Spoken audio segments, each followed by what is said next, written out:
Hello. আপা আসসালামু আলাইকুম। ওয়ালাইকুম আসসালাম। আপা ভালো আছেন? আপা আমি শেখ জাফরিন হাসান বলছিলাম। কেমন আছো? আপা আমি ভালো নেই আপা। আপা আমি দলের পক্ষে কাজ করে যাচ্ছি। এখন আছে ভোট কেন্দ্রে না যাওয়ার জন্য এই গ্রামে গ্রামে পাড়ায় পাড়ায় মেয়ে সেট করেছি। মেয়েরা যে লিফলেট দিচ্ছে, যে আপনার ছবি দিয়ে লিফলেট দিচ্ছে যাতে না যায় ভোট কেন্দ্রে। এইভাবে কাজ করতেছি। আচ্ছা আচ্ছা, গুড। হ্যাঁ, ঠিক আছে। আমি একটু সাপোর্ট চাচ্ছি আপা। এই আর্থিক সাপোর্ট দিলে আমি। এটা মাত্র তো দিচ্ছে সাপোর্ট। জি, মাহফুজ ভাই দিচ্ছে আপা, মাহফুজ ভাই দিচ্ছে সত্যি কথা। হ্যাঁ, ঠিক আছে। হ্যাঁ, একদিন বের হলো।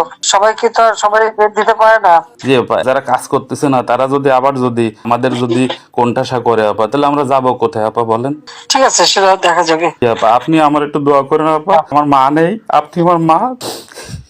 না, অবশ্যই, হ্যাঁ অবশ্যই, আমি তোমার মাকে তো কোনো সন্দেহ নাই, কিন্তু তুমি সাবধানে চলো আর একটু ধৈর্য ধরো। ধৈর্য ধরে আস্তে আস্তে কাজ করো, ঠিক আছে?